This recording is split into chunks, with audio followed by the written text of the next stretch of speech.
స్థానిక రాజమహేంద్రవరం త్యాగరాజ మండపంలో శ్రీ అమ్మఒడి సేవా తరంగిణి హైందవి ఫౌండేషన్ ఆధ్వర్యంలో అతి వైభవంగా సామూహిక గీతా పారాయణం జరిగింది. భగవద్గీతతో వ్యక్తిత్వ వికాసం పొందాలని బి సోము వీరాజు విద్యార్థులకు పిలుపునిచ్చారు.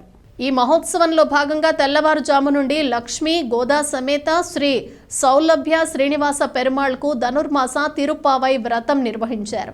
తదుపరి విశిష్ట అతిథి భారతీయ జనతా పార్టీ జాతీయ కార్యవర్గ సభ్యుడు సోము వీరాజు మాట్లాడుతూ ప్రపంచంలోనే అత్యంత ప్రముఖులు భగవద్గీత ద్వారా వ్యక్తిత్వ వికాసాన్ని పొందారని, విజ్ఞాన వైజ్ఞానిక నైతిక తాత్విక రహస్యాలతో కూడిన మహత్ గ్రంథమని తెలిపారు.